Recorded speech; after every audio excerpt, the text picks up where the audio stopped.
Teman-teman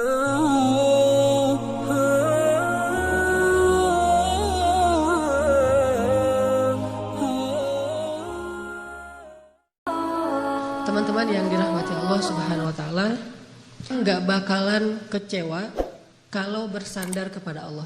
Itu enggak bakalan. Bahkan kita bisa bilang mustahil. Mustahil seseorang itu kecewa gara-gara berpegang, bersandar, menyerahkan dirinya kepada Allah. Itu mustahil. Bukan seperti itu sunnatullah. Karena siapapun yang berserah diri kepada Allah, maka dia telah berpegang kepada tali yang paling kokoh.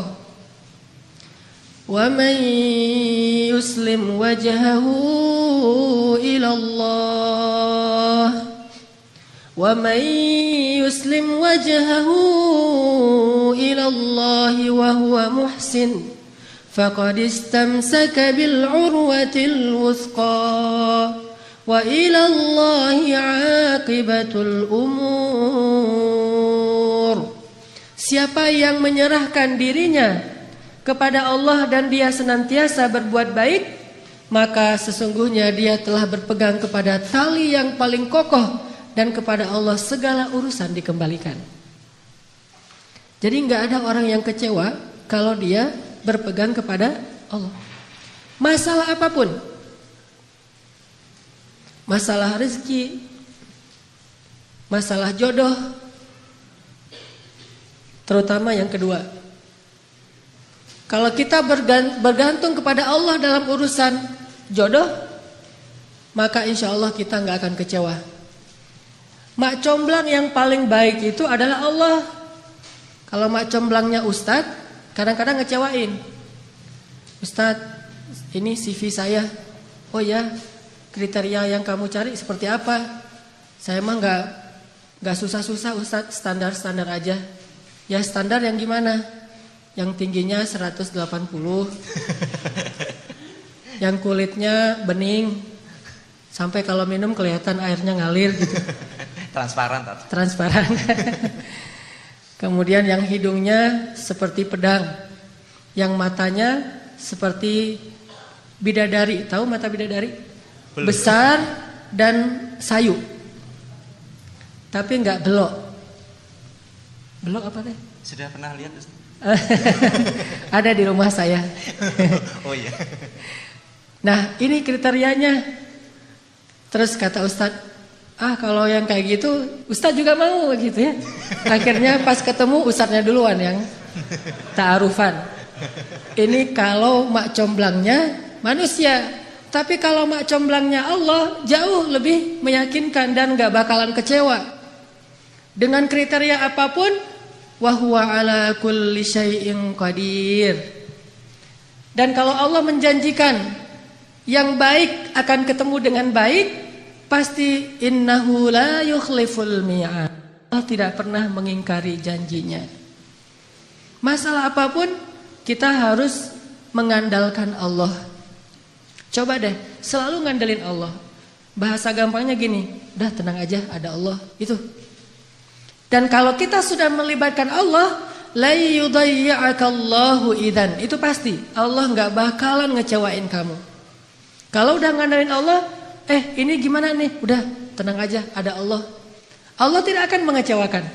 Salah satu kalimat udah tenang aja ada Allah adalah la tahzan, innallaha ma'ana. Kalau kita ada teman lagi galau gitu, terus kita bilang, la tahzan, innallaha ma'ana. Apaan tuh? Kan dia bingung. Mending kita terjemahin aja. Gak harus persis kalimat la tahzan, innallaha ma'ana. Karena kalau kita baca hadis, ada tambahan lagi tuh. Kata Nabi kepada Abu Bakar, ma dhannuka bisnain, Allahu thalithuhuma. Ya Abu Bakar, kenapa kamu berpikir kita cuma berdua, padahal Allah yang ketiga?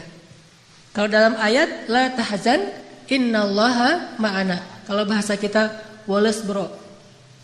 Woles, tenang aja, ada Allah. Santai bro, karena ada Allah. Itu bahasa Arabnya la tahzan, innallaha ma'ana. Andalin Allah dalam masalah kita. Ada masalah apapun, serahin aja sama Allah. Bismillah, la haula wala quwata illa billah.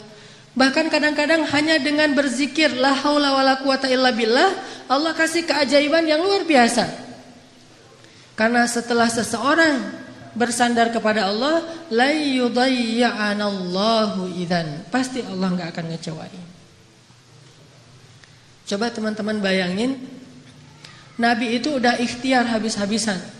Ketika beliau mau hijrah ke Madinah, beliau tidak langsung menuju ke arah Madinah, tetapi malah menuju ke arah yang berlawanan dengan kota Madinah untuk menghindari pengejaran dari orang-orang kafir Quraisy.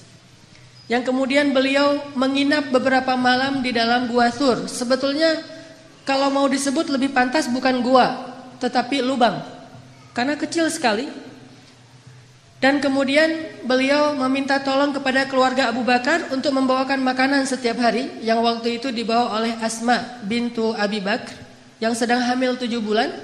Naik turun gunung untuk bawa makanan kepada Rasulullah. Kemudian anak laki-laki Abu Bakar menghilangkan jejak dan mencari berita. Ikhtiar yang udah maksimal. Tapi qadarullah, ketahuan juga. Ada pembaca jejak yang tahu ternyata Muhammad bukan menuju ke arah kota Madinah, tetapi berlawanan. Sehingga mereka mengejar Rasulullah sampai di mulut gua. Di sini ada pelajaran, gimana pun hebatnya ikhtiar kita, selalu ada celah untuk bisa gagal. Walaupun tetap kita harus berikhtiar, tetapi tidak akan pernah sempurna dengan hanya ikhtiar logika kita. Akhirnya musuh berada tepat di mulut gua, yang kemudian kalau ada sebuah riwayat hadis, walaupun sebagian ulama mengatakan ini riwayat yang kurang kuat, bahwa ada laba-laba membuat sarang di mulut gua, sehingga orang-orang berpikir gak mungkin manusia masuk tanpa merusak sarang laba-laba. Ada lagi hadis yang mengatakan ada merpati yang membuat sarangnya juga di mulut gua. Gak mungkin orang masuk tanpa merusak sarang merpati, dan seterusnya. Tetapi di atas semua itu, Allah Subhanahu wa ta'ala lah yang menjadikan pandangan mereka tidak mengarah kepada Rasulullah sallallahu alaihi wasallam dan Abu Bakar. Ketika mereka berada tepat di mulut gua, kalau mereka mau ngelihat ke bawah sedikit saja melongo, itu sudah kelihatan Rasulullah dengan Abu Bakar. Tetapi Allah palingkan wajah mereka. Mereka melihat ke seluruh penjuru kecuali ke bawah kaki mereka. Sampai Abu Bakar udah khawatir sekali. Kalau bahasa kita mungkin udah galau berat nih. Kemudian Abu Bakar mengatakan, ya Rasulullah, kalau mereka ngelihat ke bawah nih pasti kita ketahuan. Abu Bakar tidak takut kepada mereka. Abu Bakar khawatir terhadap keselamatan kekasih beliau, yaitu Rasulullah. Bukan Abu Bakar yang penakut. Apalagi Rasulullah. Hanya khawatir terhadap Rasulullah. Jangan-jangan kan kalau ketahuan Rasulullah akan disakiti. Dan Abu Bakar gak rela banget Rasulullah ada yang menyakitinya. Sehingga Abu Bakar galau berat, khawatir sekali. Dan dengan tenang Nabi mengatakan, ma dhannuka bisnaini ya Abu Bakar. Kenapa kamu pikir kita hanya berdua? Allahu thalithuhuma, la tahzan, innallaha ma'ana. Dengan kalimat itu, akhirnya musuh tidak melihat ke arah mereka dan Allah berikan keselamatan bagi mereka. Ini kalau kita bersandar kepada Allah. Setelah selesai Rasulullah dan Abu Bakar menginap beberapa malam di Gua Thur, lalu melanjutkan perjalanan ke kota Madinah, ternyata pengejaran terhadap Rasulullah itu belum selesai. Belum berhenti. Muncullah seorang pembaca jejak baru namanya Suraqah bin Malik. Masih kafir dan dia mengejar hadiah 100 ekor onta dari Abu Jahal kalau dia dapat membawa pulang Muhammad hidup atau mati. 100 ekor onta. Teman-teman tahu harga 1 ekor onta? 1 ekor onta itu kalau onta yang dipakai berdagang, bukan onta yang dipakai nyembelih. Kalau yang dipakai nyembelih paling 40 juta, 50 juta. Kalau yang dipakai untuk perjalanan berdagang, 1 ekornya itu 300 juta. 1 ekor ontanya 300 juta. Jadi puluhan miliar. Sehingga orang Arab di Saudi, di Irak, di Emirat dengan menjual 2 ekor onta atau 3 ekor onta, mereka bisa beli Alphard. Jadi biasa bagi mereka. Jual 10 ekor onta, beli Ferrari. Kalau kita nabung sampai meninggal, akhirnya jadi warisan, ditabung lagi nggak dapat. Jual kambing, jual sapi, jual segala macam. Karena onta itu harganya mahal, apalagi onta merah bisa sampai 700 juta. Kalau yang di Dubai itu sering diperlombakan, itu onta-onta yang berkualitas, itu satu ekornya bisa di atas 1 miliar. Kuda aja bisa sampai 3 miliar ya. Makanya Abu Jahal menawarkan, siapa yang bisa membawa pulang Muhammad hidup atau mati, saya kasih 100 ekor unta yang terbaik. Akhirnya Suraqah bin Malik semangat mencari Rasulullah SAW. Dia baca jejak di setiap penjuru padang pasir. Karena dia berpengalaman membaca jejak, dia lihat langit, dia lihat pasir yang terbang gara-gara ada orang yang berjalan cepat di padang pasir. Dia lihat merpati, dia lihat alam. Akhirnya dia menemukan Nabi SAW dengan Abu Bakar. Ketemu. Begitu sudah dekat, kemudian tiba-tiba dengan takdir Allah, Allah memperlihatkan kekuasaannya. Kuda yang ditunggangi oleh Suraqah terperosok dan jatuh. Kemudian Suraqah bangkit, naik lagi ke atas kudanya, dan kudanya tidak mau berjalan. Kuda itu seperti melawan sehingga Suraqah jatuh sampai 3 kali. Allah ala kulli syai'in qadir. Serahin sama Allah. Akhirnya Suraqah berjalan kaki, nggak menyerah. Kudanya nggak mau jalan, dia nggak pundung, dia nggak menyerah. Akhirnya dia jalan kaki. Dia kejar Rasulullah dengan berjalan kaki. Setelah mendekat kepada Rasulullah, tiba-tiba Rasulullah mengatakan, ya Suraqah, bagaimana pendapat kamu kalau kamu memakai pakaian khusus Raja Persia? Kata dia, pakaian Raja Persia? Ya, kata Rasulullah. Mau, kata Suraqah. Kata Rasulullah, kalau begitu halaulah orang-orang yang ingin mengejar kami.